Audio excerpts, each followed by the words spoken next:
On today's podcast, we're talking about the ways in which deliberate rest actually increases our performance.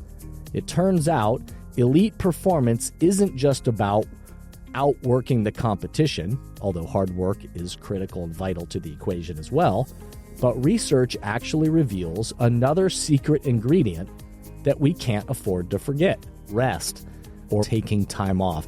Welcome back to The Thermostat with Jason Barger. If you're currently on a commute, a walk, or just a micro break in your day, glad you're making time to step back, to think, and to reflect on the next steps on your journey. I've never been more convinced the best leaders and team cultures in the world are the ones that make time to step back, breathe in good oxygen, and calibrate their thermostat. I hope today's conversation leaves you feeling grounded and inspired.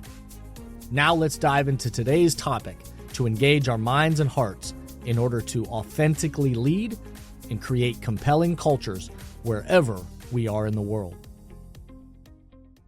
Hey everyone, it's Jason, and welcome back to the Thermostat Podcast. Wherever you are and however you're coming to the podcast today, welcome in. So glad you are here. We got well over 230 episodes now, so if you are new to the podcast, welcome in, buckle up. Check out old episodes, so many great micropods, topics. I'm sure they're going to be interesting to you. And if not, then maybe you're in the wrong place. So hopefully you can find things that if you are interested in developing yourself, developing your team, developing the culture of the people around you in any kind of way, and thinking about how you're more intentional in your life and your work, then you are certainly going to be able to find some topics that will hopefully resonate with you and add value to your life and your work. So welcome to all new folks. If you are one of the folks that have been with us from the very beginning, so glad this continues to add value to you. My commitment to you all, as you know, is I want this podcast to be a place for you to step back, for you to breathe, for you to think about your life, to think about your work, think about the cultures that you're trying to create with the people around you, and think about the temperature that you hope to set, to be that thermostat, to proactively shape the kind of culture that you're hoping for, and then to hopefully continue to breathe good oxygen into yourself so that you can continue to make a difference with others. But it requires us to step back, take that deep breath. It reminds us to have perspective and to remember why we're doing what we're doing, and then to be committed to what is that future culture we're trying to create, and how will we fuel it with the mindsets and the oxygen that we breathe along the way. So glad you're here.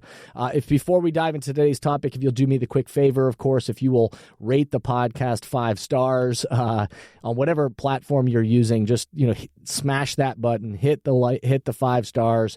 Leave a positive review in your own words, not AI, something actually authentic, your own words of why this podcast or why a topic is important and somebody ought to listen to it. And then thanks to everybody who shares the podcast, whether that's on social media or whether that's, hey, with your team at work and says, hey, here's an episode I think we ought to listen to and talk about as a team and have some good dialogue around. However you do that, those are the ways in which the messages spread and are amplified. So thank you for everybody that takes a moment to do that. I very much appreciate it. We often think that the highest performers are just the people who are the first people to work and the last to leave. And again, sometimes they are. But we often think that just high performers are always just the grinders, the people that never stop, the ones that are just quote unquote outworking the competition. Their drive, their commitment to the craft is just better than most everyone else. And sometimes that is the case, that the people that are the elite performers, that those are characteristics of them, but this is only one part of the story of their elite performance. And so this is a topic that I've gotten very interested in and studied and researched over the last few years. And it's one that I don't want to just think about and remember once. I want to return to every year to think about the pace at which I'm moving and how I'm approaching my life. And if the idea is to be high performing, however you may articulate that in your life, in your work, in your career, hopefully you're thinking about how do I be a high performer as a spouse or as a parent or as a friend, or however you're thinking about what high performance looks like. my hope is that you start to see the other sides of the story as well. We want to acknowledge the other very important elements that high performers practice. And it's not always the thing that gets celebrated, but it's vital to the world we live in and work in today. And it's vital to the people that are striving, of course, to be these kind of high performers. So on today's podcast, we're talking about the ways in which deliberate rest actually increases our performance. It turns out elite performance isn't just about outworking the competition, although hard work is critical and vital to the equation as well, but research actually reveals another secret ingredient that we can't afford to forget. So before we dive into today's topic, let's take a quick break and we'll be right back. Many teams and organizations right now are realizing that they need to do both. They need to engage the minds and hearts of their people in person, where everyone in the room can experience the energy of congregating together and find clarity for the road ahead. And they also need to continue to find ways to engage the minds and hearts of their people virtually, with those who are working remotely or at a distance. So, if you are in the process of planning your next team meeting, company all-hands event, conference or culture summit, and are looking for support with a powerful keynote speech, facilitated team conversations that are the currency for change, or deeper development on leadership mindset and an intentional strategy for the culture you're trying to create, I hope you'll contact us at jasonvbarger.com, jasonvbarger.com. It is my privilege and our honor to partner with great people to provide support in these areas. We want to breathe oxygen into your leaders and throughout your organization so you can set the temperature you want for your culture. We look forward to connecting with you soon. I hope you'll contact us at jasonvbarger.com, jasonvbarger.com. It is my privilege and our honor to partner with great people to provide support in these areas. We want to breathe oxygen into your leaders and throughout your organization so you can set the temperature you want for your culture. We look forward to connecting with you soon. We know that there are different times of every year where we are more deliberate maybe about our rest, or we're more deliberate about taking time off. Summertime is often a time for many of us to find some of this, what we're talking about, this kind of deliberate rest. But by all means, does it not mean that summertime is the only time? In fact, what I want you to encourage you to think about as we enter this topic today is to think about the ways in which you find deliberate rest in maybe small ways, but on a daily basis, on a weekly practice, in a monthly cadence. What is it that you do throughout the year to help set you up to be at your best when your best is needed? So we all know that vacations are important for all of us, and when we talk about deliberate rest, oftentimes that's where people's minds go to first. But I want to focus on this idea of deliberate rest a little bit more, because I'm not just talking about the typical vacation, or you may be in your mind thinking about the kind of typical family vacation, although I encourage you to do that too. But I know many people that will come back from a family vacation and say it wasn't the most restful thing. So I don't want you to just think about vacation as you've done it in the past as the only way that we get deliberate rest, because in some cases it's not actually rest. I want us to think about it of how do we make room to recharge our creative batteries and allow time and space to let your mind wander and thoughts to solidify. You know, to allow our brains, the computers, to kind of defragment our computers and have time to kind of make sense of things that we might have been thinking about, or have some time and space to let our thoughts wander and kind of recuperate. So there's a myth about the faster I run, the further I get. And so oftentimes in a culture that perpetuates this idea that just we're going to outwork the competition, we get into these patterns where we get frenetic in our pace, and we think just the faster I run, the further I get. And again, I don't want you from the very beginning of this conversation, I don't want you to misunderstand that What I'm not saying is that hard work isn't important. It absolutely is. It's critical. I work very hard. I have to be disciplined to make sure that even on days that I don't feel like doing something, that I really challenge myself to think about how do I and what is the pace that I need to run at. So hard work is going to be critical to every equation. But the truth is, it's not just hard work. That it is that rest and clarity and actions lead to better performance. So you may remember this from my latest book, Breathing Oxygen, where I shared this stat that really has kind of hovered with me now for a couple of years, and that Americans, just a couple of years ago, I'm sure that the figure continues to change each year, but it's hovers around these numbers, but that Americans left a record 768 million days of vacation on the table. Americans alone, they left 768 million days of vacation on the table, unused, which equates to about nearly 66 billion with a B, dollars of lost benefits that are a part of people's compensation packets. And often, when I heard this stat the first time, one, I wasn't shocked because I know that people honor this idea of I'm going to outwork the competition. I can't afford to take time off and all of those things that I hear throughout teams and organizations. And yet when you hear that, though, and you see that somehow we are perpetuating this culture where people are either afraid to take time off, because they want to honor this idea of kind of outworking the competition, or is it the fact that they don't recognize that deliberate time off will actually make their performance better? And so just grinding away at something over and over and over again without ever deliberately resting actually doesn't make you better at what you're doing. So the studies show that the best high-performing people, they operate differently.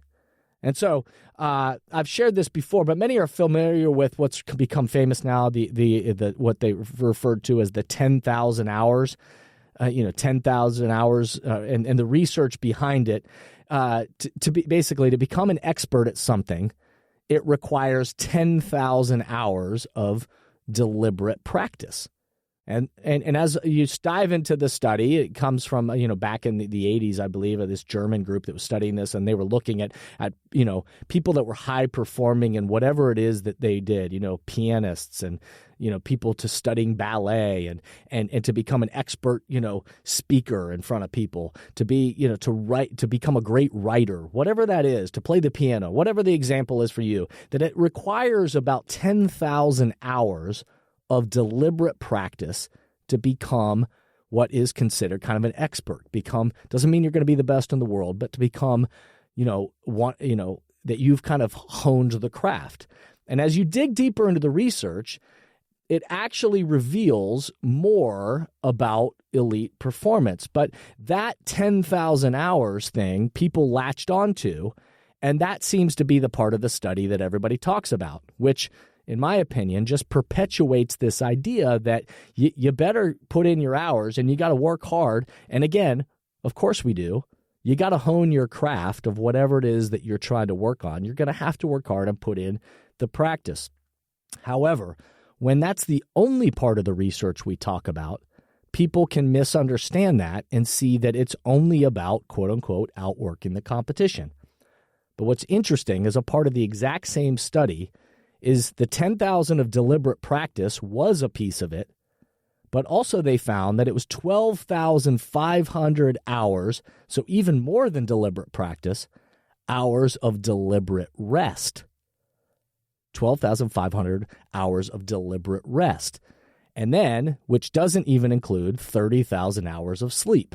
Now, we all know that famous, of course, sleep is so tied. Our sleeping habits, our eating habits, those things that we know about our bodies obviously are so connected to our performance. And so we know that when we are in better sleep patterns, we know our performances go up. So we know that piece of it. And we get this idea of we got to have to hone the craft and put in the 10,000 hours of deliberate practice. But the part of it that I think we as leaders and humans and organizations don't quite understand yet is this, not just sleeping and not just practice, but what does deliberate rest really look like? And so, there's a great book actually called Rest that I talk about in my book, Breathing Oxygen, which you can find out more about that, and we'll try to put some of this in the show notes so that you can help find it. But it cites all these. You start to study this kind of deliberate practice, and you start to look at people that have been quote unquote high performers in their life and their work. You start to realize that famous leaders in our history and famous people that have been celebrated for their high performance, that as you start to study what how they approached their performance, they did absolutely put in the 10,000 hours of deliberate practice, and they were absolutely aware of their sleep patterns and their things that they would do to help put them in position. But they also were very deliberate about their rest. And so you start to hear about the way that in daily micro naps that famous people and thinkers would do. You think about the way that they used daily meditation and time to step back and think and take walks and very deliberate times throughout their day, their month, their year to practice this kind of, deliberate rest of their mind and their body. Bill Gates is one of the examples of that is famous for people where he started to go on what he would call his think weeks, where he would take a week or two and he would go off in a cabin by himself, his own little sabbatical. And he was just, he would just spend time reading and thinking and allowing his mind to wander. And he would sleep, and then he would get up early, and he would be by himself, and he'd take walks, and he would think about the things that he was wrestling with. And, for those of you that have know the conversation that I've had on, or the episode that I've done about biorhythms, our own personal biorhythms, which if you didn't hear that episode, search up Jason Barger and biorhythm and go back and listen to that one, because better understanding our own natural rhythms, our own natural energy level, and where it is that maybe we can need to find those spots in our day for deliberate rest help us actually be higher performance. So for me personally, I know that the power of shutting my mind down and allowing space in an average day, let alone a week, a month, a year, are very critical to my ability to be at my best when my best is needed. It might be down to throughout a day of knowing when is it that I'm planning my workouts, and how is it that sometimes at that about 2 o'clock hour, again, if I'm not traveling or I'm not with a client, but the ability to even just close my eyes for 20 minutes. I set a little timer and I allow my mind to just kind of reboot. And it allows me to then come out of that with greater clarity and greater rest, to take intentional walks, to get away from my screen, things like that on a daily basis, to think about the power of the way sleep plays a role in my life, to know that then there's vacations. When is it that I'm going to intentionally get away with people, my family or friends, or things that bring me joy, and get away and break routines so I can see things also from a different perspective.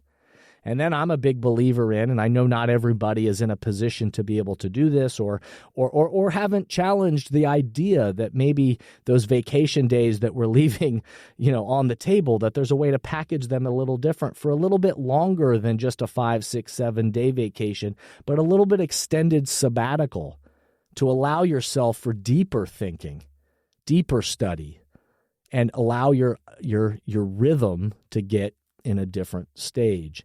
If you've studied the creative process, if you're aware of what's the Wallace 4-stage of the creative process that was, discovered back in 1926, but they talk about that there's a pattern to our own creative process, and the pattern follows this pattern of preparation, and then incubation, and then illumination, and then verification.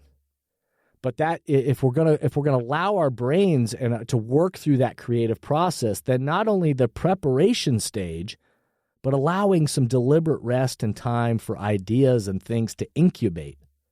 That's where oftentimes the illumination comes from. And so most creative thinkers or teams or organizations, they understand allowing time and space for this kind of deliberate rest as a part of their practice. They realize it is part of world-class performance. It's not an extra that we do afterwards.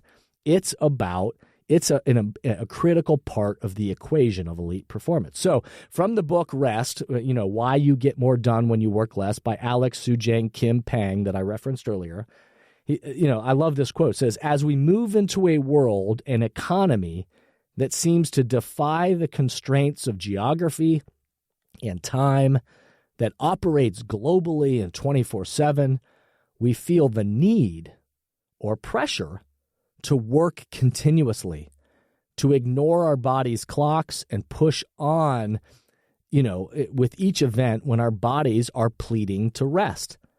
And this is a huge mistake.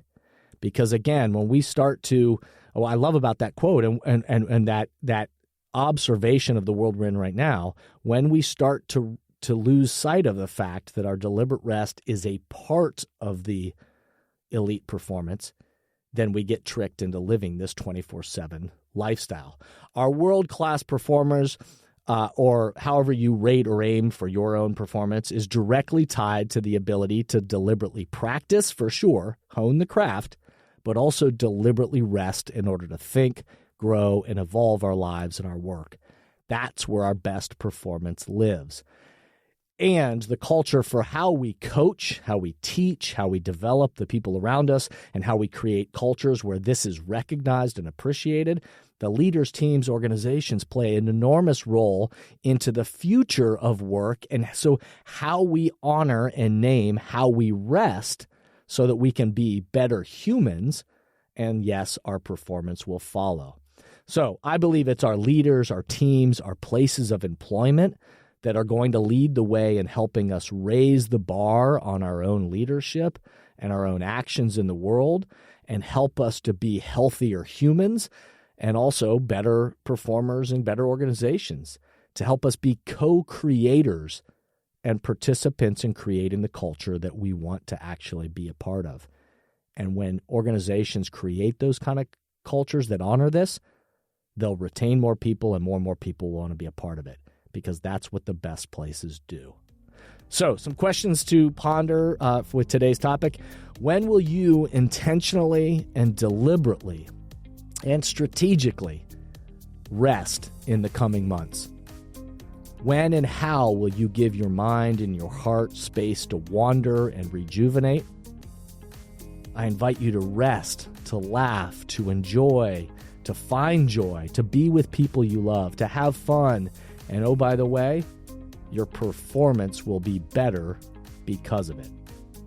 So I hope today's episode got you thinking in some exciting ways, and hopefully some visioning and dreaming of the ways in which you're going to deliberately rest, which will impact your performance in the long run. I hope you can be a thermostat to set this temperature for your life and work.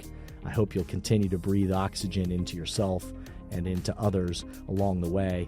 If you need breathing oxygen as a summer read that will help remind you of all these things, I hope you'll check it out and give it a thought to help you enter that space of deliberate rest. So remember, we are thermostats. We are the ones that get to help set the temperature for ourselves and for the people around us. I hope you'll keep tuning in. I hope you'll go back and check out past episodes that will also add to your journey. And I hope you'll continue to rate the podcast. And thanks to everybody who reviews it and shares it, all the things that help these messages continue to grow and spread. Remember, the best leaders, teams, and organizations, the best cultures on the planet stimulate progress by recalibrating their thermostat together. So step back, remember, be a thermostat, and breathe good oxygen. Thank you for listening to today's podcast, and I hope the messages and questions stimulate positive change along your path.